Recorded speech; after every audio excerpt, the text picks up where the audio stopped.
Hi there, it's Krista, Krista's Creative Chaos, just with a quick video today to show you how you can make some creative backgrounds. So you are going to need acrylic paint and pre-cut artist trading card size 2.5 by 3.5 pieces of paper or an art journal. And these are just made up of shiny postcards that I get in the mail that I then cut up because reduce, reuse, recycle, right? So let's get you guys looking at this. There we go.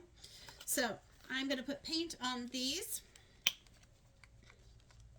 And we're blobbing the paint on. We do want blobs because we want it to ooze out the sides. We're only putting it on one half, not on both halves of the cards.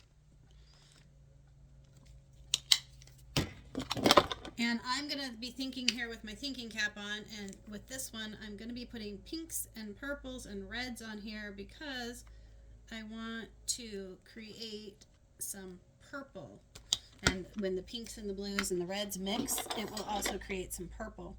So I am not going to put green in this one. I will put some yellow near the blue because that will also create its own green. Okay, so let's do this, and then I'm going to take the second card and I'm going to put it on top of here. And just not super hard, but just kind of gently, you're gently mixing the paint. And when it starts to come out the edges, you kind of use this card as a scraper to create this really cool background on your art journal. If you don't have an art journal, this particular one that I've started is an old, it's not an old, but it's a day planner that I got super cheap.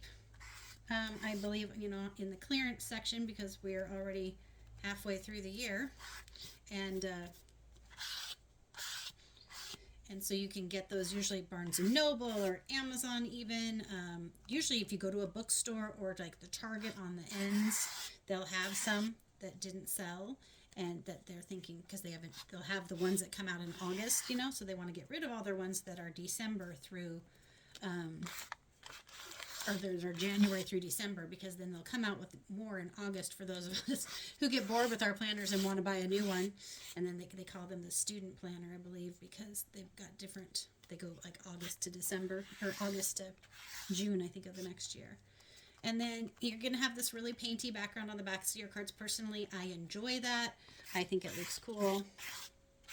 If you don't like it, you can always gesso over that later and added, you know, stick on your own background or whatever. So I'm just kind of smushing the paint out of these, meanwhile using the card for a scraper. So you do have to do this with some paper that's not going to fall apart. So watercolor paper might work, but you kind of need a smooth paper. These glossy postcards that come in the mail with advertisements on them and things are the best ones to use. And so then I've got this background here that has started, and I will just keep adding layers and layers to these until I'm happy with them, and then I can finish it up as an art journal page.